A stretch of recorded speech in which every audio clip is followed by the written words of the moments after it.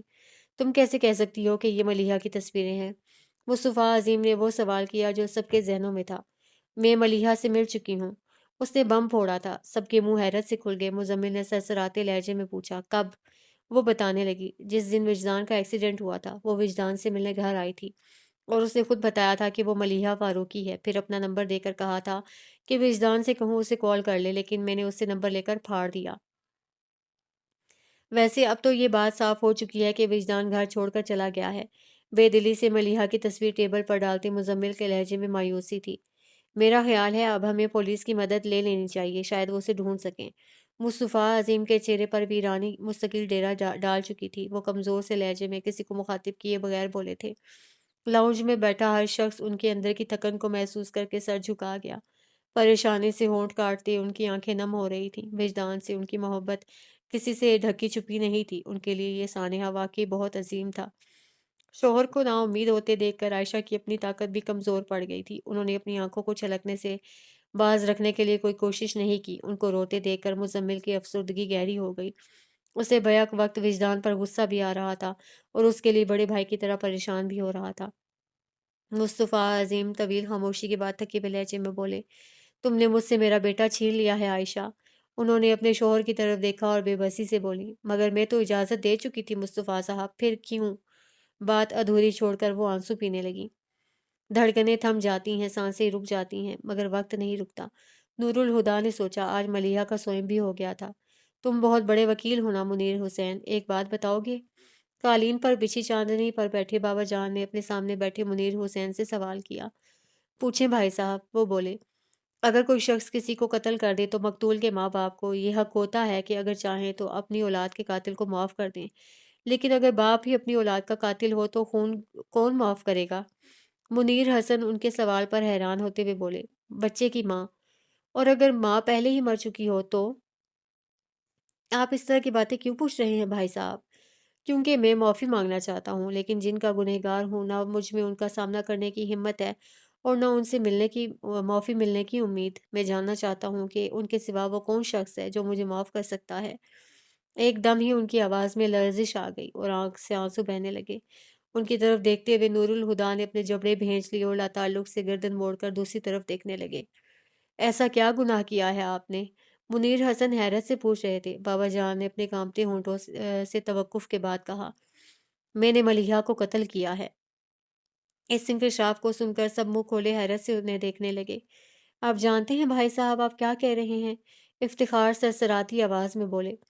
ہاں، مگر تم نہیں جانتے افتخار کہ کیسے میں نے اپنی خودسری، ضد اور ہٹ دھرمی کا سلو پوائزن دے کر ملیحہ کو مار ڈالا، کیسے اپنے فیصلے کی الٹی چھری سے اس کی شہرک کاٹی ہے، کس طرح اپنی انا کے ہاتھوں اس کے دل کا گلا گھونٹا ہے، ایک پل کی موت نہیں دی اسے، پل پل اس کے جسم سے روح کھینچی ہے، تڑپا تڑپا کر مارا ہے اسے، اپنی بیٹی کو لمحہ لمحہ کی اذیت بخشی ہے۔ نور الہدا کے لیے ان کا اعتراف بھی ناقابل برداشت تھا۔ وہ غیر محسوس انداز میں اٹھے اور باہر نکل گئے۔ لیکن کیوں؟ افتخار حسن حیرت سے سوال کر رہے تھے۔ آخر ملیحہ سے کیا گناہ سرزد ہوا تھا؟ بابا جان تڑپ کر بولے، میری بیٹی معصوم تھی افتخار حسن، اس کے نامہ اعمال میں کوئی گناہ درج نہیں۔ ہاں ہاں، مگر میں نے محبت کو اس کا گناہ جانا۔ محبت؟ آمنہ خالہ نے دہرایا۔ ہاں محبت، میری بیٹی نے محبت کی تھی۔ کس سے؟ بابا جان نے بڑی ممانی کو دیکھا اور کہا، وجدان مصطفیٰ سے۔ کیا؟ سمیرہ اور آفاق کے سوا ہر شخص شاکڈ رہ گیا تھا۔ بے ساختہ سب کی نگاہوں میں ملیحہ کا جنازہ اٹھائے وجدان کا چہرہ گھوم گیا۔ میں ملیحہ کی شادی نہیں کر رہا تھا افتخار، بلکہ اپنی بیٹی کی موت کا وقت، دن اور تاریخ طے کر رہا تھا۔ ان کی آواز لڑکھڑا گئی اور وہ کانپتے لہجے میں بولے، اور دیکھو ذرا، موت نے ایک پل کی بھی تاخیر نہیں کی۔ پھر وہ بلند آواز میں روتے ہوئے بے بسی سے کہنے لگے، میری ملیحہ کو کوئی ڈھونڈ لائے، میں اس کے پیروں پر سر رکھ کر معافی مانگنا چاہتا ہوں۔ افتخار حسن کا اپنا دکھ کچھ کم نہیں تھا۔ جس کے چہرے میں اپنی مرحومہ بہن کا عکس دیکھتے تھے وہ آئینہ ٹوٹ گیا تھا۔ انہیں خود بھی ملیحہ سے بڑی محبت تھی۔ وہ جب بھی بابا جان کو دیکھتے تھے انہیں ان پر ترس آتا تھا۔ اللہ نے کتنی دیر سے اولاد دے کر کتنی جلدی واپس لے لی تھی، مگر اب ان کے دل میں بابا جان کے لیے کوئی ہمدردی باقی نہیں رہی تھی۔ وہ یوں بے حس نگاہوں سے انہیں روتے ہوئے دیکھ رہے تھے جیسے ان کے آگے تماشا چل رہا ہو۔ کس امید پر معافی کی بات کرتے ہیں بھائی صاحب؟ وہ سرد لہجے میں بولے۔ جب آپ نے اپنی ہی بیٹی کی بے گناہی نہیں بخشی تو کوئی آپ کے گناہ کیسے بخش سکتا ہے؟ مجھ میں تو اتنا ضعف نہیں کہ اس بے حس پر ترس کھاؤں جس نے اپنی اولاد پر ترس نہیں کھایا۔ کیا آپ میں اتنا ضعف ہے کہ خود پر ترس کھائیں، خود کو معاف کر سکیں؟ بابا جان نے مجرموں کے انداز میں سر جھکا لیا۔ جب آپ خود کو معاف نہیں کر سکتے تو بتائیں کوئی اور آپ کو کیسے معاف کرے گا؟ وہ رکے، پھر ٹوٹے ہوئے لہجے میں کہنے لگے، میں جانتا تھا آپ خود پسند ہیں، اپنی انا اپنی ضد آپ کو ہر چیز سے پیاری ہے، مگر میں سوچتا تھا آخر آپ ملیحہ کے باپ ہیں، جو کچھ اس کے لیے آپ کے دل میں ہے کسی کے دل میں نہیں ہو سکتا۔ میں کتنا صحیح تھا، جو سنگ دلی ملیحہ کے لیے آپ میں تھی وہ کسی اور میں نہیں۔ وہ بول کر چپ ہو گئے تو بابا جان کہنے لگے، رک کیوں گئے افتخار؟ مرنے والی سے تمہارا خون کا رشتہ تھا، کوسو مجھے، تانے دے دے کر مار ڈالو، ہاتھ اٹھاؤ اور بددعا مانگو میرے لیے، کوئی ایسی سزا منتخب کرو جس سے میری روح کانپ جائے۔ سزا کا انتخاب ہو چکا ہے بھائی صاحب۔ آمنہ خالہ شعلہ بار نگاہوں سے انہیں دیکھ رہی تھی۔ اب آپ عمر بھر خود کو کوسیں گے، اپنے خالی دامن کو پھیلا کر خود کو بددعائیں دیں گے۔ آپ کا نقصان آپ کو یاد آ آ کر آپ کی روح کو تڑپائے گا۔ آپ کا گناہ جتنا بڑا ہے اس کے لیے یہی مناسب ہے کہ آپ عمر بھر خود سے معافی کی بھیک مانگتے رہیں اور عمر بھر خود کو معاف نہ کر سکیں۔ بابا جان کا چہرہ لٹھے کی مانند سفید پڑ گیا تھا۔ افتخار حسن اٹھ کھڑے ہوئے تو سب ان کی تقلید میں اٹھ کر جانے لگے۔ تم مجھے معاف کیے بغیر نہیں جا سکتے افتخار۔ وہ حواس باختہ سے اٹھ کر ان کے پاس آئے، اور میں آپ کو کبھی معاف نہیں کر سکتا۔ افتخار حسن نے ہمیشہ انہیں احترام دیا تھا، ان سے بات کرتے ہوئے ہمیشہ نظر جھکا کر رکھتے تھے، مگر آج ان کے دل میں بابا جان کا احترام ختم ہو چکا تھا۔ وہ بدلے حاضی سے بول کر ان کا ہاتھ جھٹکتے آگے بڑھ گئے۔ رک جاؤ منیر حسن، بابا جان نے اب کے ان کا بازو تھاما۔ آپ کس رشتے سے مجھے روکتے ہیں بھائی صاحب؟ میری بہن کو گزرے برسوں بیت گئے اور آج اس کی بیٹی بھی مر گئی، اب آپ کا ہم سے کیا واسطہ؟ جائیے بھائی صاحب، اللہ آپ کو آپ کے عذاب مبارک کرے۔ وہ سختی سے ان کا ہاتھ جھٹک کر باہر نکل گئے اور ان کے پیچھے ملیحہ کی ممانیہ خالہ اور تمام کزنز بھی۔ اب قصر فاروقی میں ان کا کیا رکھا تھا؟ نور الہدیٰ لان میں ٹہل رہے تھے۔ ان لوگوں کو اندر سے نکل کر گاڑیوں میں بیٹھتے دیکھ کر وہ تیزی سے پورچ میں آ گئے۔ افتخار حسن بیٹھنے کے لیے دروازہ کھول چکے تھے۔ مامو جان، نور الہدیٰ نے پیچھے سے آ کر دروازے پر ہاتھ رکھ دیا۔ افتخار حسن پلٹ کر انہیں دیکھنے لگے۔ بولو نور الہدیٰ، ویسے لگتا تو نہیں کہ اب سننے کو کچھ باقی بچا ہے؟ مجرم نہ ہوتے ہوئے بھی نور الہدیٰ خود کو مجرم سمجھنے لگے۔ انہوں نے سر جھکا لیا اور صفائی دینے کے انداز میں آہستہ سے بولے، میں لا علم تھا مامو جان۔ جانتا ہوں، ان کا لہجہ تھکا تھکا سا تھا۔ نور الہدیٰ ان کا چہرہ دیکھ کر ملتجی انداز میں بولے، مجھ سے اپنا رشتہ مت توڑیے گا مامو جان۔ تم سے میرا رشتہ ہی کب تھا؟ وہ اچانک ہی سفاق ہو گئے۔ اور جس سے رشتہ تھا وہ اب نہیں رہی۔ ہاں مروت باقی تھی، لیکن اب مروت نبھانے کا حوصلہ کہاں سے لاؤں؟ نہیں نور الہدیٰ، اب قصر فاروقی میں میرے لیے کچھ نہیں بچا، سب ٹھکانے لگ چکا ہے۔ آپ بابا جان سے ناراض ہیں؟ تم نہیں ہو؟ انہوں نے پلٹ کر سوال کیا۔ ہونٹ دبا کر بولتے وہ سر اقرار میں ہلانے لگے، لیکن انہیں چھوڑ کر نہیں جا سکتا۔ وہ نور الہدیٰ کو دیکھ کر رہ گئے، پھر اللہ حافظ کہہ کر گاڑی میں بیٹھ گئے۔ نور الہدیٰ 2 قدم پیچھے ہٹے اور وہ گاڑی نکال کر لے گئے۔ وہ کھڑے پورچ کی زمین کو گھور رہے تھے۔ انہیں بابا جان کا خیال آیا تو اندر آ گئے، مگر ان کے قدم انٹرینس سے آگے نہ جا سکے۔ گلاس وال کی طرف لاؤنج میں بابا جان اپنے سر کو بازو میں چھپائے بیٹھے ملیحہ کو مخاطب کر کے کہہ رہے تھے، تم کیا مجھ سے منہ موڑ کر چلی گئیں؟ ہر کوئی مجھ سے منہ موڑ رہا ہے، یہ کیسی روایت ڈال گئی ہو؟ سزا ہے کہ کوئی مجھے سزا کے قابل بھی نہیں سمجھتا، نہ سزا ملتی ہے نہ معافی، کفارہ کیسے ادا ہو؟ نور الہدیٰ بت کی طرح ایستادہ ہو گئے تھے۔ ان کے دل کی حالت عجیب ہو رہی تھی۔ ایک طرف ان کا دل چاہ رہا تھا کہ بابا جان کو گلے لگا لیں، دوسری طرف جی چاہتا تھا ان سے منہ پھیر کر بھاگ کھڑے ہوں۔ ایک محبت کھینچ رہی تھی، دوسری پیچھے کو۔ وہ کشمکش میں الجھ گئے، سوچ سوچ کر ان کا دماغ پھٹنے لگا تو بے رحمی سے دل میں بابا جان کو مخاطب کر کے بولے، فکر مت کریں بابا جان، میں آپ کو سزا دوں گا، وہی سزا جو آپ نے عمر بھر ملیحہ کے ساتھ رکھی۔ اور بڑی بے اعتنائی سے وہ چلتے ہوئے بابا جان کے پاس سے گزر کر سیڑھیاں چڑھنے لگے۔ روتے ہوئے بابا جان نے سر اٹھا کر انہیں دیکھا اور حیرت سے سوچنے لگے، بے حسی کی صفت نور الہدیٰ میں تو نہیں تھی۔ کاش تم نے پہلے بتا دیا ہوتا آفاق، تو شاید یہ سب نہ ہوتا۔ تب بھی یہی ہوتا تیابو۔ آج پھپھا جان کی جو حالت ہے وہ صرف اس لیے ہے کہ ملیحہ اب اس دنیا میں نہیں، لیکن اگر وہ زندہ ہوتی تو پھپھا جان کسی بھی قیمت پر وجدان کو قبول نہیں کرتے۔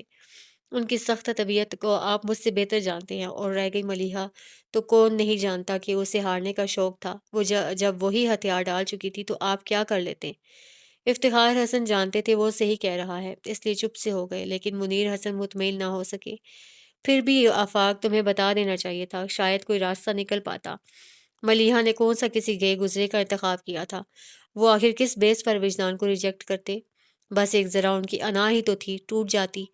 آفاق صحیح کہہ رہے ہیں چاچو، واقعی کوئی راستہ نہیں تھا۔ ملیحہ کبھی بھی پھوپھا جان کی مرضی کے بغیر وجدان سے شادی نہیں کرتی، اور پھوپھا جان بھی اس کی اس کمزوری سے واقف تھے۔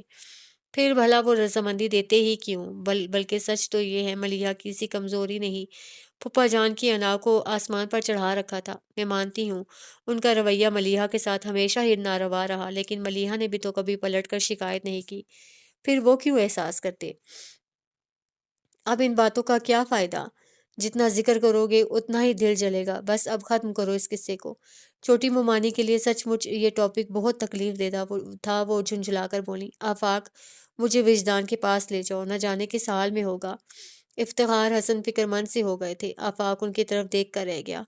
ایسے کیا دیکھ رہے ہو؟ آفاق نے نظر جھکا لی۔ یہی تو نہیں پتہ چل رہا کہ وہ کس حال میں ہے۔ کیا مطلب؟ آمنہ خالہ نے ٹھٹک کر پوچھا۔ وجدان پرسوں رات سے لاپتہ ہے۔ کیا کہا؟ بڑی ممانی سہم کر بولی، میں ٹھیک کہہ رہا ہوں، وجدان گھر سے چلا گیا ہے۔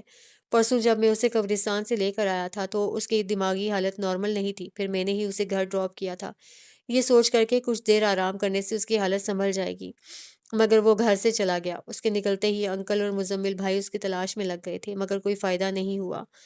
وہ ابھی تک لاپتہ ہے۔ سب دوستوں اور رشتہ داروں کے گھر چیک کر لیا، پورے شہر کے ہسپتال دیکھ لیے، لیکن وہ کہیں نہیں ملا۔ کل میں اور ساجد مزمل بھائی اور انکل کے ساتھ مل کر سارا دن اسے سڑکوں اور پارکوں میں تلاش کرتے رہے ہیں۔ شہر کا کوئی کونا ایسا نہیں چھوڑا جہاں ہم نے اسے نہ ڈھونڈا ہو۔ سمجھ نہیں آتا اسے زمین نگل گئی ہے یا آسمان، کہیں سے کوئی خبر تک نہیں ملتی۔ اب تو پولیس میں بھی رپورٹ کرا دی ہے، اور صبح کے سب اخباروں میں اس کی گمشدگی کا اشتہار بھی چھپ گیا ہے۔ دعا کریں کہیں سے کوئی اطلاع مل جائے۔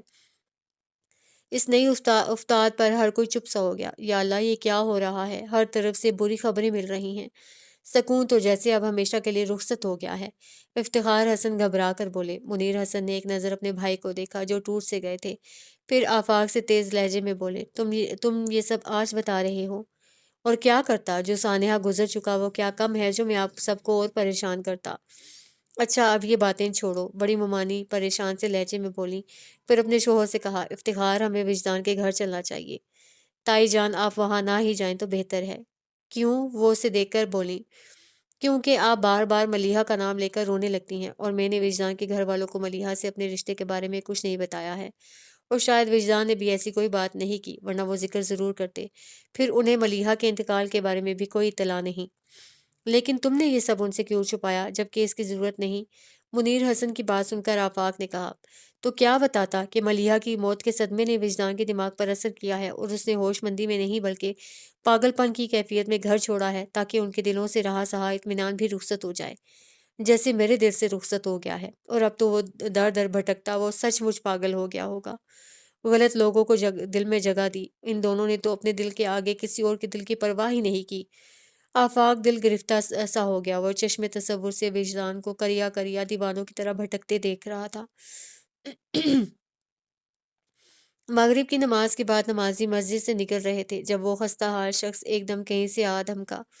اس کے سر کے بال اور بڑی ہوئی داڑھی میں گرد جمی ہوئی تھی، کپڑوں کی حالت ابتر ہو رہی تھی، ڈھیروں مٹی لیے زخمی پاؤں جوتے کی قید سے آزاد تھے۔ وہ یقیناً کوئی دیوانہ ہی تھا جو ایک ایک کو پکڑ کر پوچھ رہا تھا، تم نے انہیں دیکھا ہے؟ ابھی ابھی وہ ادھر تھیں۔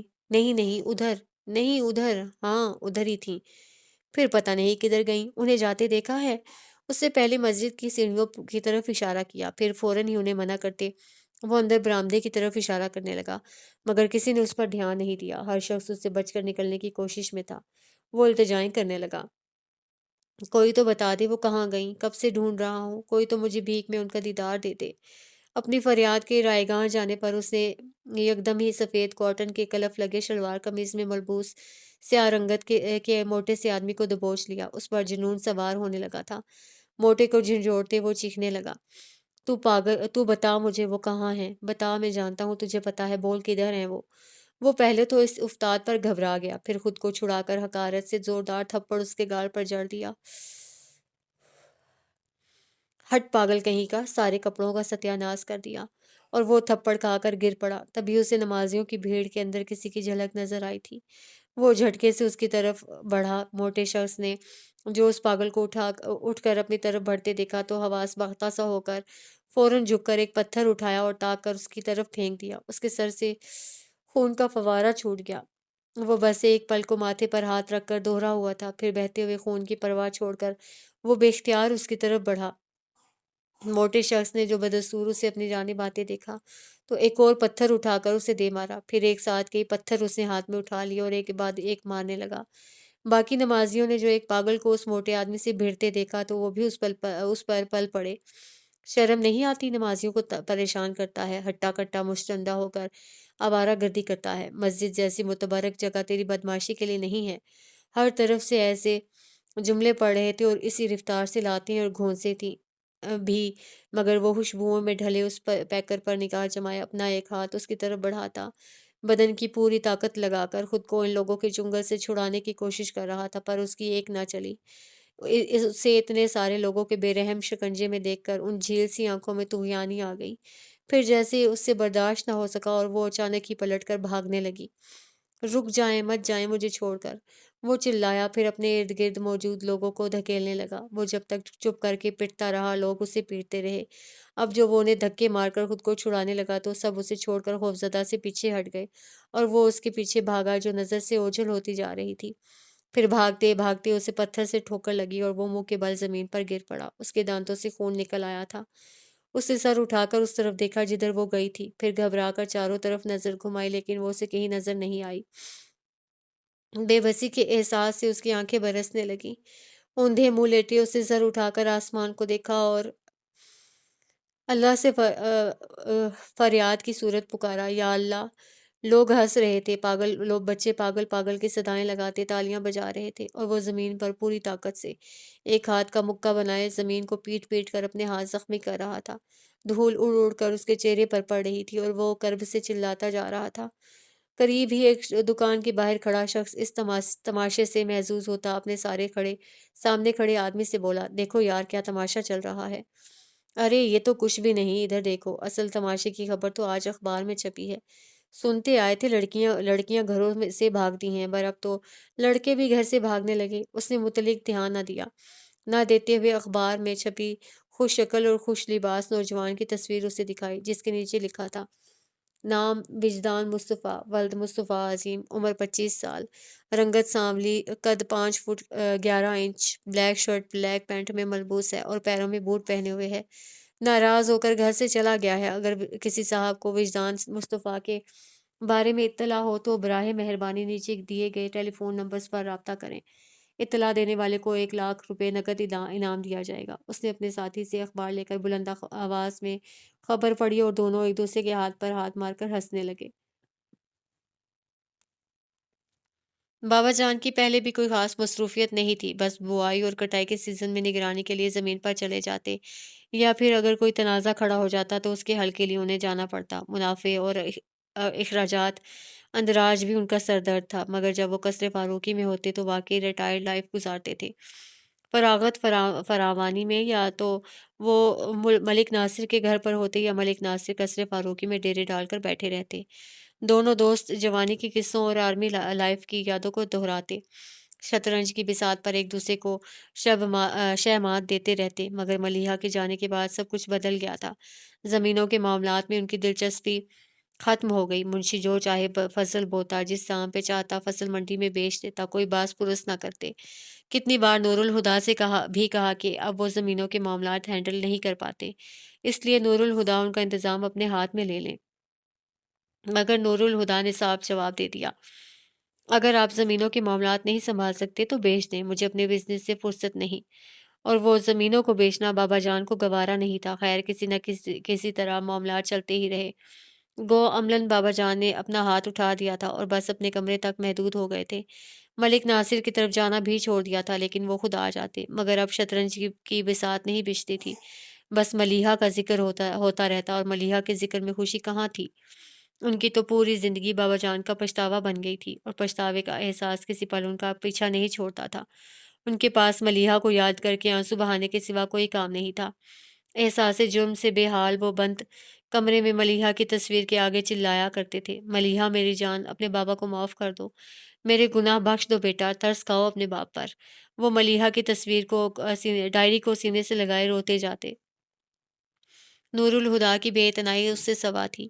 انہوں نے بابا جان سے نہ کوئی لڑائی جھگڑا کیا اور نہ ناراضگی کا اظہار، بس ان سے لا تعلق ہو گئے۔ بابا جان کی چیخیں ان کے کانوں تک بھی پہنچتی تھی، مگر وہ کبھی انہیں دلاسا دینے نہیں آئے، الٹا اپنی سرد مہری سے ان کے احساس جرم کو اور بھی بڑھاتے جاتے۔ انہوں نے بابا جان کو گھر میں رکھے سامان کی طرح سمجھ لیا، کبھی ان کے کمرے میں جھانکنے کی ضرورت بھی محسوس نہیں کی، اور اگر کبھی بابا جان ہی ان کے پاس چلے آتے تو اس طرح نظر انداز کرتے کہ وہ کٹ ہی جاتے۔ مگر شکایت کیسے کرتے؟ انہوں نے بھی تو کبھی ملیحہ کو خود سے قریب نہیں ہونے دیا تھا، لیکن ملک ناصر سے برداشت نہیں ہو سکا اور وہ نور الہدا کے پاس جا پہنچے۔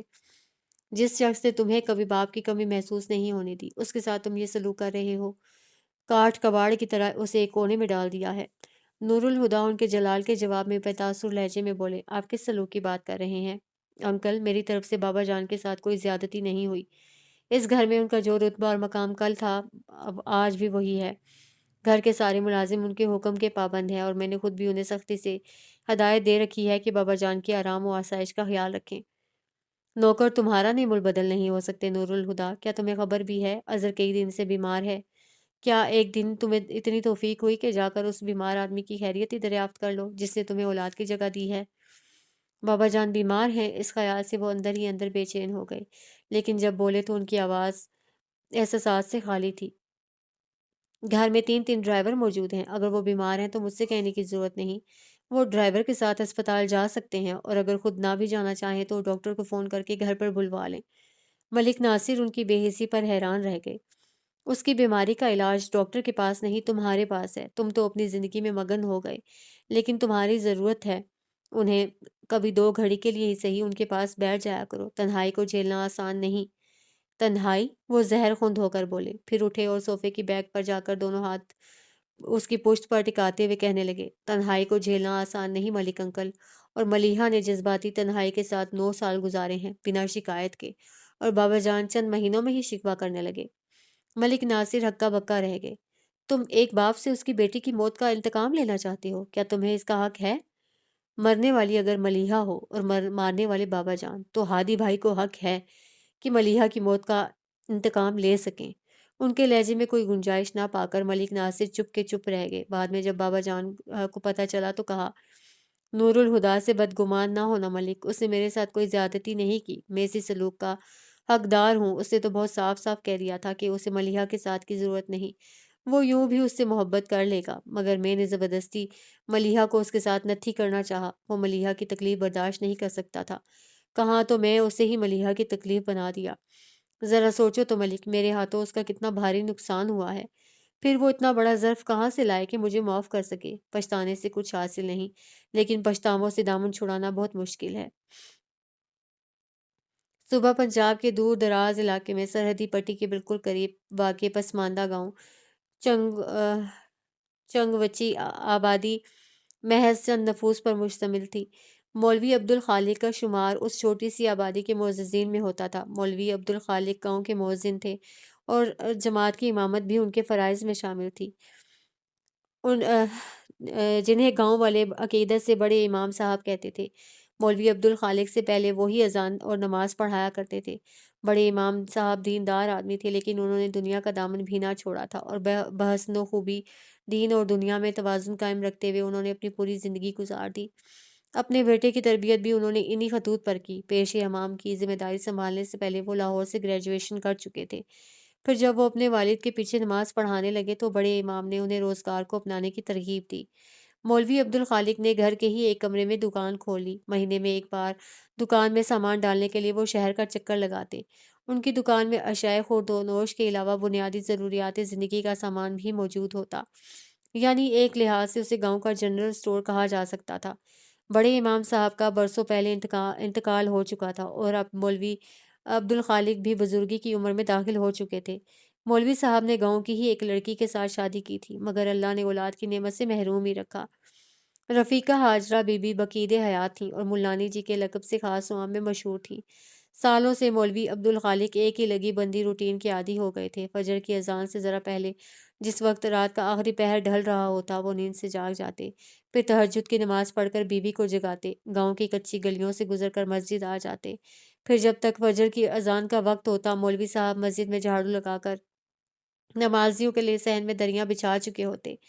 نماز کے بعد وہ کچھ دیر قرآن پاک کی تلاوت کرتے، پھر اپنی دکان پر اٹھاتے، جو پھر ظہر کی نماز کے لیے بند ہو جاتی۔ نماز کے بعد 1 گھنٹے کا درس ہوتا، جس میں بڑے احکام شریعت کے بجائے چھوٹی چھوٹی عام فہم باتوں کو شامل کیا جاتا، وہ باتیں جن سے انسان کے کردار کا بنیادی ڈھانچہ تشکیل ہوتا ہے۔ بڑے امام صاحب اکثر مولوی خالق سے کہا کرتے تھے، اصل چیز بنیاد ہی ہے، تو بنیاد مضبوط کیے جا، عمارت اپنے آپ سیدھی اور مضبوط اٹھے گی۔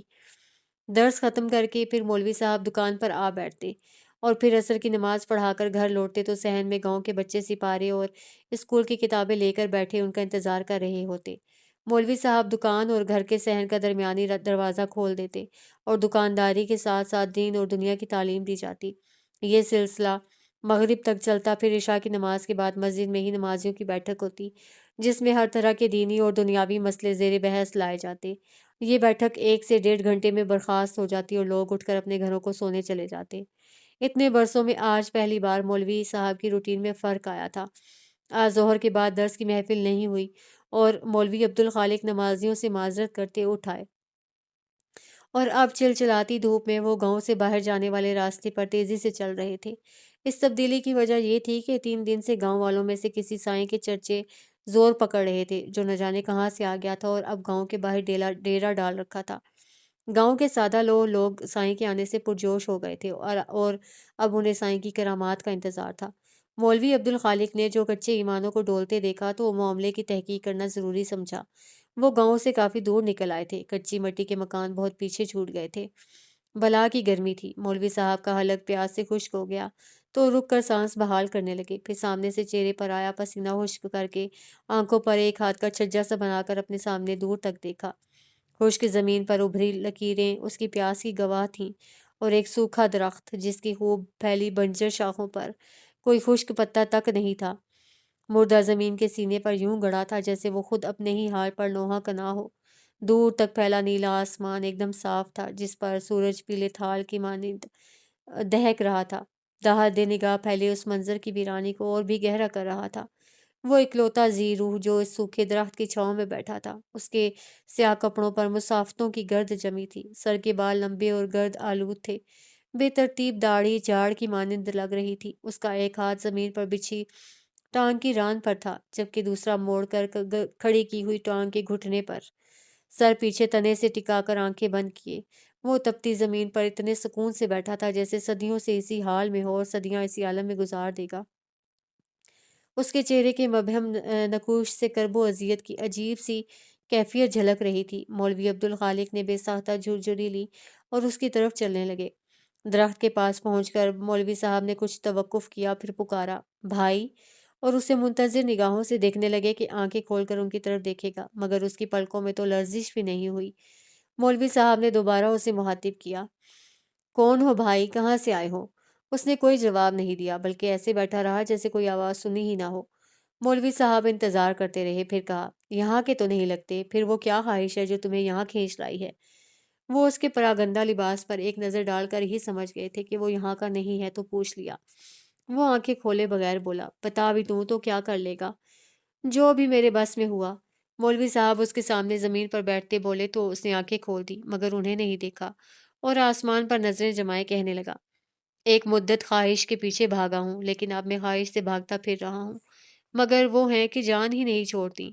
پھر اس نے ایک دم مولوی صاحب کو دیکھا، تو کوئی ایسی جگہ جانتا ہے جہاں میں خواہش سے جا چپوں؟ مولوی صاحب نے اسے مترحم نظروں سے دیکھتے ہوئے کہا، او جھلیا، بندہ خواہش کا گھر ہے، یہ باہر کھلی نہیں پھرتی، آدمی کے اندر چھپ کے بیٹھ جاتی ہے، اور تو اپنے اندر سے چھپنا چاہتا ہے، اندر کو خود سے قریب نہ سمجھ۔ وہ تنبیہ کے انداز میں بولتا انہیں اپنی سرخ آنکھوں سے گھورنے لگا، یہ آنچل دیتا ہے، تو دیکھے گا تو قریب لگے گا۔ ہاتھ بڑھائے گا تو کچھ ہاتھ نہیں آئے گا۔ اس نے ہاتھ بڑھایا، پھر خالی ہتھیلی آسمان کی طرف کی اور گھمبیر آواز میں بولا، یہ ہاتھ بھر کا فاصلہ تو عمر بھر کی مسافت سے نہ مٹے۔ تجھے کیسے معلوم؟ مولوی صاحب کی بات سننی تھی کہ اس پر ہیجان طاری ہو گیا۔ میں سرپٹ دوڑا ہوں اس سفر پر، لیکن منزل کے بجائے ہر قدم پر ٹھوکر ملی، اور میں ہر بار منہ کے بل زمین پر گر پڑتا، پھر فوراً ہی اٹھ کر دوڑنے لگتا، مگر 1 انچ کا فاصلہ بھی طے نہیں کر سکا۔ اور اب جب میں اس سفر سے عاجز آ گیا ہوں تو اس نے خواہش کو میرے پیچھے لگا دیا، جہاں جاتا ہوں پاس چلی آتی ہیں، لیکن وہ ہاتھ بھر کا فاصلہ نہیں مٹتا۔ اس کی آواز میں کسک تھی، پھر وہ اچانک ہی آسمان کی طرف دیکھ کر چلانے لگا، مکر کرتا ہے میرے ساتھ، فریب دیتا ہے، کیسا خدا ہے تو، بندے کو دھوکہ دیتا ہے، ہنستا ہے مجھ پر، پاگل ہے پاگل۔ پھر وہ مٹی اور کنکر مٹھیوں میں بھر بھر کر آسمان کی طرف پھینکنے لگا، یہ لے، نکل جہاں سے، چلا جا، نہیں ضرورت مجھے تیری، مذاق اڑاتا ہے میرا۔ مولوی صاحب لب بھینچے اسے دیکھ رہے تھے، انہوں نے اسے روکنے یا قابو کرنے کی کوشش نہیں کی۔ پھر وہ ایک دم ان کی طرف پلٹ کر بولا، تو نے یہ آواز سنی؟ وہ وہ آسمانوں پر بیٹھا مجھ پر ہنس رہا ہے، خوب اونچی اونچی آواز میں۔ پھر اس نے ڈھونڈ کر ایک پتھر اٹھایا اور آسمان کی طرف اچھال دیا۔ تو چلا جا، کیوں نہیں جاتا یہاں سے؟ جا، چلا جا، اکیلا چھوڑ دے مجھے۔ پتھر اٹھا کر پھینکتے اسے اچانک ہی جانے کیا نظر آ گیا تھا کہ ایک جانب نظریں جمائے سہمے ہوئے انداز میں وہ پیچھے کو ہٹنے لگا۔ وہ ٹھوکر کھا کر گرا بھی، مگر رکا نہیں اور زمین پر خود کو گھسیٹتا درخت کے تنے سے جا لگا۔ جائیں، چلی جائیں، کیوں بار بار آ جاتی ہیں؟ خدا کے لیے چلی جائیں۔ وہ ہاتھ اٹھا کر ہلاتا جانے کسی چلے جانے کو کہہ رہا تھا۔ مولوی صاحب نے مڑ کر دیکھا بھی، لیکن انہیں تو کوئی نظر نہیں آیا، اور وہ بدستور کہتا جا رہا تھا، اور کتنا برباد کریں گی مجھے، کتنا ستائیں گی، اب اور برداشت نہیں ہوتا۔ حسرت بھرے لہجے میں کہتے اس نے سر بازو میں چھپا لیا اور بچے کی طرح پھوٹ پھوٹ کر رونے لگا، چلی جائیں یہاں سے، چلی جائیں۔ مولوی صاحب گہری نظروں سے اسے دیکھتے رہے، پھر اسے روتا بلکتا چھوڑ کر گاؤں کی طرف چل پڑے۔ اگلے دن درس کے بعد مولوی عبدالخالق گھر آئے تو ملانی جی سے کہہ کر کھانے کی ٹرے تیار کروائی، پھر اسے کپڑے سے ڈھک کر گاؤں سے باہر نکل آئے۔ دینو ٹانگے والا روز کی طرح سواریاں اتار کر دوپہر کا کھانا کھانے گھر کو جا رہا تھا۔ مولوی عبدالخالق کو دیکھا تو ٹانگا روک لیا۔ سلام مولوی صاحب۔ وعلیکم السلام، گھر جا رہے ہو علم دین؟ وہ مؤدب انداز میں بولا، جی مولوی صاحب، پر آپ کا ارادہ کدھر کو ہے؟ حکم ہو تو چھوڑو۔ اس کی پرخلوص پیشکش کے جواب میں مولوی عبدالخالق مسکرائے اور کہا، کیوں زحمت کرتے ہو بھائی، میں تو بس جو مہمان گاؤں کے باہر آ کر ٹھہرا ہے اسے کھانا دینے جا رہا ہوں۔ سائیں کی بات کر رہے ہیں؟ اس نے کہا، پھر بولا، لیکن وہ تو چلا گیا۔ چلا گیا؟ مولوی صاحب حیرت سے بولے، کہاں چلا گیا؟ وہ تو پتہ نہیں، پر کل شام سے اسے کسی نے نہیں دیکھا۔ مولوی عبدالخالق نے اس کی بات سنی، پھر خود کلامی کرتے ہوئے بولے، حیرت ہے، مسافر کے زنجیر کرنے کا وقت آ گیا ہے اور وہ ابھی تک بھاگتا پھر رہا ہے۔ کیا کہہ رہے ہیں مولوی صاحب؟ وہ خواب بھی نہیں سمجھا۔ مولوی صاحب اس سے لاتعلق اپنی سوچ میں ڈوبے رہے، پھر نظر اٹھا کر اس کے الجھن بھرے چہرے کو دیکھا اور کہا، وہ کہیں نہیں جا سکتا عالم دین، اس کا سفر تمام ہوا، اب وہ جتنا بھی بھاگ لے اسے لوٹ کر یہیں آنا ہے۔ اپنی بات کہہ کر وہ واپسی کے راستے پر پلٹ گئے، لیکن بیچارہ دینو کتنی ہی دیر بیچ راستے میں کھڑے ان کی بات سے مطلب اخذ کرنے کی کوشش کرتا رہا۔ اگلے دن پھر مولوی صاحب درس کے بعد گھر آئے تو کھانے کی ٹرے بنوا کر ہاتھوں میں اٹھائے گاؤں سے باہر آ گئے، مگر آج بھی انہیں ٹرے اسی طرح گھر واپس لے جانی پڑی۔ تیسرے دن بھی وہ ٹرے لے کر گاؤں سے باہر نکل آئے تھے۔ وہ دور سے ہی دیکھ چکے تھے کہ درخت کے پاس کوئی نہیں تھا۔ ان کے ماتھے پر شکنیں ابھر آئیں۔ آج واپسی کے لیے قدم موڑتے ہوئے ان کے چہرے پر تردد تھا۔ دینو اپنا تانگا لے کر باہر نکل رہا تھا، اس وقت سواریاں بھی اس کے ساتھ تھیں۔ پھر بھی مولوی عبدالخالق کو دیکھ کر اس نے روک دیا، کب تک اس کا انتظار کرتے رہیں گے مولوی صاحب؟ اس جیسے کہ پیروں کو واپسی کا راستہ نہیں ملتا۔ وہ بھید سے بولے، تجھے کیا لگتا ہے عالم دین، وہ یہاں صرف صورت دکھانے آیا تھا؟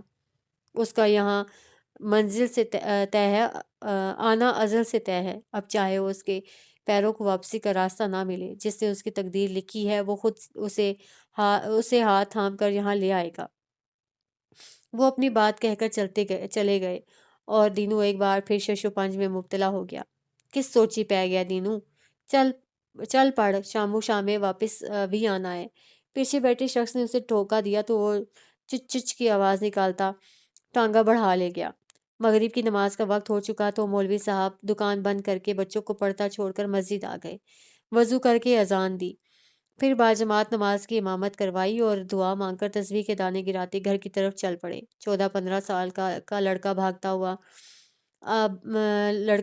ہوا مولوی صاحب چلاتا ان کے پیچھے آ رہا تھا۔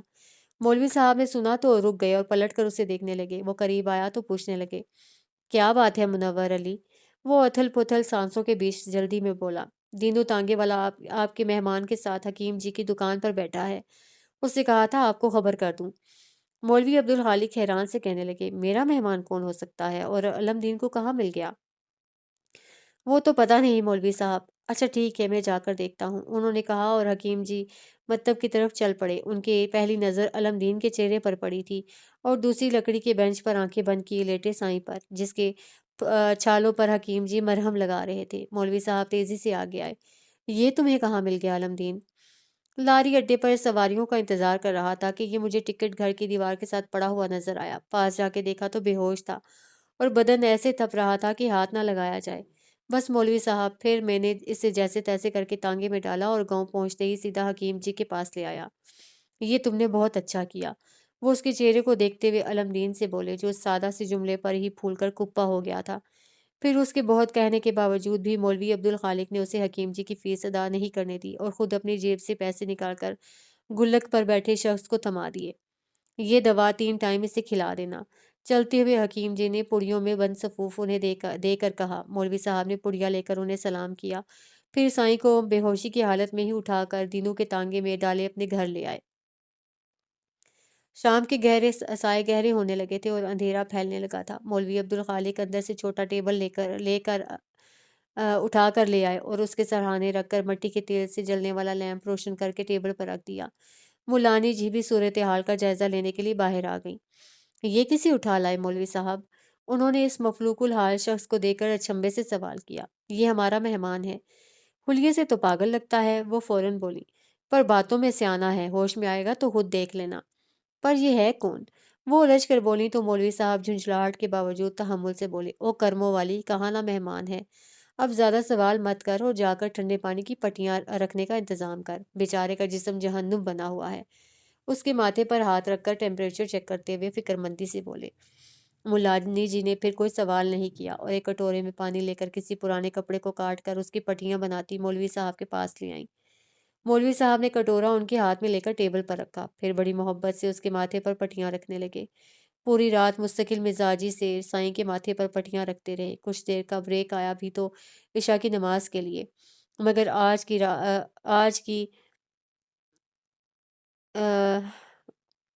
آج کی بیٹھک انہوں نے برخاست کر دی۔ وہ کبھی اس کے ماتھے پر گیلی پٹیاں رکھتے، کبھی تولیہ بھگو کر اس کے پیروں کی طرف آ بیٹھتے۔ پاؤں کے چھالے پیر مسلنے کی اجازت نہیں دیتے تھے۔ وہ گیلا تولیہ اس کے پیروں کے گرد نرمی سے لپیٹ کر ہلکے ہاتھ سے دھیرے دھیرے دباتے جاتے کہ شاید اس طرح اس کے تندور کی طرح جلتے جسم کو راحت مل جائے۔ فجر کی نماز کے بعد مولوی صاحب تسبیح پڑھتے ہوئے گھر کی طرف چلے جا رہے تھے۔ گلی میں مڑتے وہ دیکھ چکے تھے کہ لکڑی کا دروازہ بھیڑا ہوا تھا، مگر وہ جانتے تھے کہ دروازہ اندر سے مقفل نہیں ہوگا۔ دن کی روشنی میں بھی اس دروازے پر کبھی قفل نہیں چڑھا۔ یہ بھی بڑے امام صاحب کی نصیحت تھی، اپنے دروازوں کو بند کر کے حاجت مندوں کی خودداری کا مذاق نہ اڑاؤ کہ وہ دروازہ بجا کر گلی میں کھڑے تم سے اعانت کی درخواست کریں، بلکہ چوکھٹوں کو کھلا رکھو تاکہ وہ سیدھے اندر چلے آئیں اور بھی کسی کی بے کسی کا حال کسی دوسرے پر آشکار نہ ہو۔ مولوی عبدالخالق نے دروازہ کھول کر اندر کچے صحن میں پاؤں رکھا ہی تھا کہ ان کے کانوں میں اس کے کراہنے کی آواز آئی۔ رات بھر وہ بے سدھ رہا تھا، مگر اب نیم بے ہوشی کی حالت میں سر کو دائیں بائیں کر کے کرا رہا تھا۔ یہ اس کی حالت میں بہتری کا اشارہ تھا۔ مولوی عبدالخالق مسکراتے ہوئے اس کے پاس آئے اور جھک کر اس کے ماتھے پر ہاتھ رکھ کر بخار چیک کرنے لگے۔ بخار کا زور ٹوٹ چکا تھا۔ ملانی جی پاس آ کر کھڑی ہو گئیں۔ تھوڑا بہت ہوش تو آ ہی گیا، اب کوشش کر کے دوا بھی کھلا دیں۔ وہ اسے دیکھتے ہوئے ملانی جی سے کہنے لگے، دوا خالی پیٹ تو نہیں کھلا سکتا نا، پہلے اس کے کھانے کا بندوبست کر۔ پھر کچھ سوچا اور بولے، پتہ نہیں کب سے اس کے حلق میں کچھ نہیں گیا، کھانا کھا بھی پائے گا کہ یا نہیں۔ ایک کام کر حاجرہ، تھوڑا سا دودھ گرم کر کے لے آ اور اس میں چینی بھی ڈال لینا۔ جی مولوی صاحب۔ وہ صحن کے ایک جانب بنے ایک باورچی خانے میں آ گئیں، جس کے گرد 4 دیواری ناپید تھی۔ یہ ایک اوپن کچن تھا جس میں موجود مٹی کا چولہا اوپلوں کی مدد سے سلکایا جاتا تھا۔ نیم گرم دودھ کو گلاس میں ڈالنے کے بجائے انہوں نے دوپٹے کے کونے سے ڈول کا ہینڈل پکڑ کر اٹھا لیا اور اسٹیل کا گلاس لیے صحن میں چلی آئیں۔ پاؤں مار کر دور رکھی پیڑھی کو انہوں نے چارپائی کے ساتھ کیا، پھر پیڑھی پر بیٹھ کر ڈول میں سے دودھ ہاتھ میں پکڑے گلاس میں ڈال کر مولوی عبدالخالق کو دیکھنے لگی، جو سائیں کا شانہ ہلا کر اسے اٹھ کر بیٹھنے کو کہہ رہے تھے، مگر وہ یوں ہی سر پٹخ پٹخ کر کراہتا رہا تو مولوی عبدالخالق نے ایک ہاتھ سے اس کا بازو تھام کر دوسرا ہاتھ اس کی گردن کے نیچے دیتے ہوئے اسے اٹھا کر بٹھا لیا۔ مولوی عبدالخالق دھان پان سے آدمی تھے، پھر عمر بھی کافی ہو چلی تھی، جبکہ سائیں کو دیکھ کر ہی پتہ چل جاتا تھا کہ 30 کے آس پاس ہوگا، مگر خاک نوردی نے اس کے جسم سے ساری طاقت نچوڑ لی تھی۔ اسے اٹھا کر بٹھانے میں مولوی عبدالخالق کو بہت زیادہ دقت نہیں ہوئی۔ وہ بیٹھ چکا تو مولوی عبدالخالق نے ملانی جی کے ہاتھوں سے ایک گلاس لے کر اس کے ہونٹوں سے لگایا، مگر نیم بے ہوشی کے باوجود اس نے گلاس ہاتھ مار کر دور کر دیا، جس سے دودھ چھلک کر مولوی صاحب کے ہاتھ اور کپڑوں پر گر پڑا تو وہ ڈپٹ کر بولے، تو بھی جھلا ہی ہے، رازق سے جھگڑا سمجھ میں آتا ہے، پر رزق سے کیا ناراضی ہے، چل پی جا چپ چاپ۔ اس نے اپنی نیم غنودہ آنکھوں سے انہیں دیکھا، جن میں سرخ ڈورے تہ رہے تھے۔ ان آنکھوں کی وحشت ناکی دیکھ کر ملانی جی تو گھبرا ہی گئی، مگر مولوی عبدالخالق ذرا متاثر نہ ہوئے اور کہا، ایسے کیا گھورتا ہے؟ وہ چپ چاپ انہیں گھورتا رہا، حالانکہ آنکھوں کو مستقل کھلا رکھنے کے لیے اسے جدوجہد کرنی پڑ رہی تھی۔ پھر بھی تھوڑی تھوڑی دیر بعد اس کی پلکیں جھپک جاتی۔ یہ لے دودھ پی، پھر دوا بھی کھانی ہے۔ انہوں نے ایک بار پھر دودھ کا گلاس اس کے ہونٹوں سے لگا دیا۔ اس بار اس نے مزاحمت نہیں کی، مگر کمزوری اتنی تھی کہ ایک ایک گھونٹ حلق سے نیچے اتارنے کے لیے اسے ہر بار دوسرا گھونٹ بھرنے سے پہلے توقف کرنا پڑتا۔ جب وہ پورا گلاس خالی کر چکا تو مولوی عبدالخالق نے گلاس ملانی جی کو دے کر اور دودھ ڈالنے کا اشارہ کیا۔ پھر گلاس اس کے منہ سے لگایا تو اس نے گلاس اپنے ہاتھ میں لے لیا۔ دوسرا گلاس پہلے گلاس سے کم وقت میں ختم ہو گیا تھا۔ تیسرا گلاس بھر کر اسے پکڑاتے انہوں نے ایک پڑیا کھول کر اس کے ہاتھ میں دے دی اور کہا، یہ دوا ہے، کھا لے۔ اس نے بلا چون چنا کیے وہ پڑیا حلق میں جھاڑ کر چند گھونٹ بھرے، پھر گلاس واپس کر کے چارپائی پر گر سا گیا۔ وہ پورا دن اس نیم بے ہوشی کی کیفیت میں گزارا۔ رات ہوئی تو مولوی عبدالخالق اپنی چارپائی کو اٹھا کر اس کی چارپائی کے پاس لے آئے۔ ارادہ تھا کہ پچھلی رات کی طرح رات بھر جاگ کر اس کا خیال رکھیں گے۔ آدھی رات تک تو وہ جاگے، مگر اس عمر میں اتنی مشقت کی جسم اجازت بھی تو نہیں دیتا، بلکہ ابھی کل کی تھکن باقی تھی۔ وہ تو کچھ دیر کمر سیدھی کرنے کے ارادے سے لیٹے تھے، پر آنکھ لگ گئی۔ حسب عادت تہجد کے وقت آنکھ کھلی تو ہڑبڑا کر اٹھ بیٹھے۔ گردن موڑ کر سائیں کی چارپائی پر نظر ڈالی تو وہاں کوئی نہیں تھا۔ انہوں نے فوراً بیرونی دروازے کی طرف دیکھا، وہ چوپٹ کھلا تھا۔ بڑی پکی ضد لگائی ہے، وہ بڑبڑائے، پھر اٹھ کر دروازہ بند کر کے صحن میں اس طرف آ گئے جہاں ہینڈ پمپ لگا تھا، اور ایک ہاتھ سے پمپ چلاتے بالٹی میں وضو کے لیے پانی جمع کرنے لگے۔ دوپہر میں ظہر کی نماز کے بعد درس سے فارغ ہو کر وہ گھر لوٹے تو گرمی سے برا حال تھا، حالانکہ سر پر پہنی ٹوپی کے اوپر انہوں نے صافہ بھی لپیٹ رکھا تھا، پھر بھی لگ رہا تھا جیسے دماغ کھول رہا ہو۔ گھر میں داخل ہوتے ہی انہوں نے آواز لگائی، ہاجرہ، ایک گلاس پانی دے۔ پانی لانے کا کہہ کر وہ رکے نہیں اور صحن کے آخر میں بڑے دو کمروں میں سے ایک میں گھس کر اندر چارپائی پر بیٹھ گئے۔ بجلی کا تو کوئی وجود ہی نہیں تھا۔ وہ تکیے پر رکھا پنکھا اٹھا کر ٹوپی اور صافہ سائڈ میں رکھتے ہاتھ سے پنکھا جھلنے لگے۔ چند لمحوں بعد ہی ملانی جی ہاتھ میں پانی کا گلاس لیے کمرے میں آ گئیں۔ انہوں نے ملانی جی کے ہاتھ سے گلاس لے لیا اور منہ تک بھی لے گئے، لیکن ہونٹوں سے نہ لگا سکے۔ کمرے کی ٹھنڈی نیم تاریک فضا میں بیٹھی انہیں اس کا خیال آ گیا، جو اس تپتی دوپہر میں کھلے آسمان کے نیچے بیٹھا خود کو جھلسا رہا ہوگا۔ کیا بات ہے مولوی صاحب، آپ پانی کیوں نہیں پیتے؟ انہیں سوچ میں گم دیکھ کر انہوں نے ٹوکا تو مولوی عبدالخالق بڑبڑانے لگے، اسے بھی تو پیاس لگی ہوگی، اس کا بھی حلق سوکھتا ہوگا۔ کون مولوی صاحب، کس کی بات کر رہے ہیں؟ وہ ناسمجھی سے پوچھنے لگی، لیکن مولوی عبدالخالق جواب دیے بغیر باہر نکل آئے، مٹکے سے پانی جگ میں انڈیلا اور گلاس پکڑ کر دروازے سے نکل گئے۔ انہوں نے دور سے ہی اسے ٹن منڈ درخت کے سائے میں بیٹھا دیکھ لیا تھا۔ اطمینان کا سانس لیتے انہوں نے اپنی رفتار بڑھا دی۔ وہ سر جھکا کر بیٹھا، انگلی سے زمین پر لکیریں کھینچ رہا تھا۔ جگ اور گلاس اس کے سامنے رکھتے وہ زمین پر بیٹھے تو اس کی تپش کا احساس ہوا۔ فوراً پیروں پر ہوتے ہوئے انہوں نے اسے دیکھا، جو اس جھلستی زمین پر اتنے اطمینان سے بیٹھا تھا جیسے ایئر کنڈیشنڈ روم میں مخملی نشست پر بیٹھا ہو۔ اسے سر اٹھانے کی زحمت نہیں کی، بس پلکیں اٹھا کر ایک سرسری سی نظر ان پر ڈالی اور پھر سے اپنے مشغلے میں مشغول ہو گیا۔ صبح سے دوپہر ہو گئی، سورج سر پر چڑھ آیا ہے، اس گرمی سے تو زمین خشک ہو جائے، تیرا حلق بھی سوکھ رہا ہوگا، چل 2 گھونٹ پانی پی لے۔ انہوں نے بہت پیار سے اسے بلایا تھا، مگر اس نے توجہ نہیں دی۔ او جھلیا، ظلم ہر حال میں برا ہے مگر اپنی ذات پر بدترین ہے۔ کیونکہ اپنی ذات پر روا رکھے جانے والا ظلم انسان کو بے حس بنا دیتا ہے، اور جو بے حس ہو جائے وہ انسان نہیں رہتا، آدمی ہو جاتا ہے۔ صرف آدمی ہونے سے جانور ہونا بہتر ہے۔ اپنے مرتبے کو پہچان، صرف آدمی ہونا قبول مت کر۔ دل جلے انداز سے اسے سمجھاتے انہوں نے پانی گلاس میں ڈالا اور گلاس ہاتھ میں لے کر اس کی طرف بڑھاتے ہوئے کہا، لے پکڑ اور خود پر قہر نہ توڑ۔ اس نے ایک نظر ان کے بارش چہرے کو دیکھا، پھر ان کے ہاتھ میں پکڑے گلاس کو، اور گلاس ان کے ہاتھ سے لے لیا، مگر اس میں سے پانی پینے کے بجائے ہاتھ اونچا کر کے گلاس کو اتنا غور سے دیکھنے لگا جیسے وہ اسٹیل کا گلاس کانچ کا ہو جس کے شفاف پہندے سے وہ پانی کا معائنہ کر رہا ہو کہ آیا پانی صاف بھی ہے یا نہیں۔ پھر اس نے بہت عجیب سی حرکت کی، آہستگی سے گلاس الٹتے ہوئے اسے سارا پانی زمین پر گرا دیا۔ اس کے بعد گلاس نیچے رکھا اور اسی جگ سے ہاتھ سے جگ اٹھا کر پانی گلاس میں انڈیلنے لگا۔ اس کے بعد گلاس کو اسی طرح اونچا کر کے پانی زمین پر گرا دیا اور پہلی حرکت دہرانے لگا۔ پھر تیسری بار اسے جگ کی طرف ہاتھ بڑھایا تو مولوی صاحب چپ نہ رہ سکے۔ یہ تم کیا کر رہے ہو؟ آرزو کو خاک کر رہا ہوں، وہ ان کی طرف دیکھ کر بولا، پھر دوسرے ہاتھ میں گلاس اٹھا کر ان کی آنکھوں کے سامنے کرتے ہوئے کہا، یہ جستجو کا برتن ہے اور انسان اس برتن کو آرزو سے بھر دیتا ہے۔ اس نے بولتے ہوئے گلاس پانی سے لبالب بھرا، مگر آرزو کی تکمیل قسمت میں تکمیل نہیں، آرزو کی تقدیر ہے کہ خاک ہو جاتی ہے اور جستجو کا برتن خالی رہ جاتا ہے۔ اسے جگ رکھ کر گلاس سیدھے ہاتھ میں لیا، پھر ہاتھ اونچا کرتے ہوئے دھیرے دھیرے پانی زمین پر گرا دیا اور خالی گلاس کو دیکھتا ہوا بولا، جتنی بار اس برتن کو بھرو گے اتنی بار خالی ہو جائے گا۔ یہاں صدیوں سے یہی ہوتا چلا آ رہا ہے، جستجو باقی رہ جاتی ہے اور آرزو خاک ہو جاتی ہے۔ اس کے چہرے پر محظوظ سی مسکراہٹ تھی، مگر پھر بولتے بولتے اچانک ہی وہ افسردہ ہو گیا۔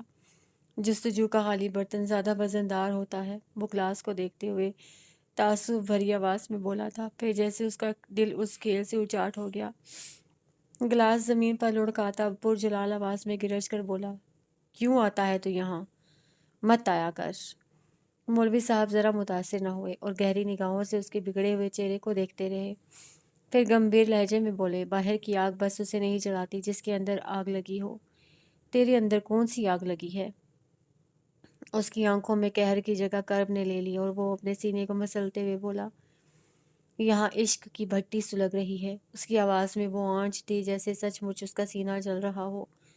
پھر بے چارگی سے بولا، پر بجھنے پر اس کا دھواں نظر نہیں آئے گا، باہر آگ لگے تو شعلے بھڑکتے ہیں، دھواں اٹھتا ہے اور بربادی آنکھوں سے نظر آتی ہے، پر اندر آگ لگ جائے تو چنگاری بھی نہیں سلگتی اور سب کچھ خاکستر ہو جاتا ہے، کچھ باقی نہیں بچتا، اور کسی کو کانو کان خبر تک نہیں ہو پاتی کہ کیا کچھ تھا جو تباہ ہو گیا، اور تو اس آگ پر پانی ڈالنے لایا ہے۔ وہ طنز سے بول کر مذاق اڑاتے لہجے میں کہنے لگا، مجھے جھلا کہتا ہے، نادان تو خود ہے، اس آگ کو بجھانے آیا ہے جو جلتی ہی نہیں ہے، صرف جلاتی ہے۔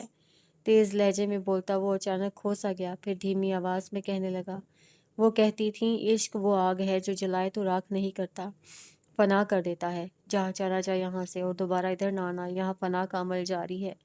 پھر انہیں نظر انداز کرتا وہ جنونی انداز میں انگلیوں کے ناخن سے زمین کھرچنے لگا۔ وہ پھر بھی بیٹھے اسے دیکھتے رہے کہ شاید وہ کچھ کہے، مگر وہ چپ ہی رہا تو مولوی صاحب اللہ اکبر کہتے گھٹنوں پر ہاتھ رکھ کر اٹھ گئے۔ نور الہدا کے لیے دن رات کا فرق مٹ گیا تھا، انہوں نے خود کو بتحاشا کام میں الجھا لیا۔ ایسے میں 2 گھڑی کی فرصت میسر آ جاتی تو خود بھی حیران ہونے لگتے، انہوں نے کب اس طرز پر زندگی گزارنی شروع کی تھی۔ اس تیز رفتاری سے ہی گھبرا کر وہ لندن سے پاکستان آئے تھے اور اب لگتا تھا وہ آنکھوں پر پٹی باندھے اندھا دھند دوڑتے چلے جا رہے ہیں، کدھر ہیں اور کہاں جا رہے ہیں کچھ خبر نہیں۔ ابھی گارمنٹس فیکٹری ڈھنگ سے اسٹیبلش بھی نہیں ہوئی تھی کہ وہ ٹیکسٹائل کے بزنس میں بھی آ گئے اور اب وہ ایکسپورٹ کے لیے پر تول رہے تھے۔ کارپوریٹ سیکٹر میں لوگ کہنے لگے تھے نور الہدا فاروقی ایک ہی جست میں میدان پار کر لینا چاہتا ہے، کون جان پاتا کہ جو سودا انہیں چین نہیں لینے دیتا وہ تو کچھ اور ہی ہے، وہ تو خود ان یادوں سے بچانا چاہتے تھے جو ہر لمحہ ان کی گھات میں رہتی تھیں۔ گھر سے باہر تو فرار کے کئی راستے تھے، مگر گھر میں قدم رکھتے ہی ان کی یادیں انہیں نرگے میں لے کے بے بس کر دیتی تھیں۔ گھر لوٹنے کا خیال ہی انہیں خوفزدہ کر دیتا، وہ خود کو بے نام مصروفیتوں میں الجھائے رکھتے، مگر گھر تو لوٹنا ہی پڑتا ہے۔ انہوں نے انٹرنس کا دروازہ کھول کر اندر قدم رکھا ہی تھا کہ نظر نہ چاہتے ہوئے بھی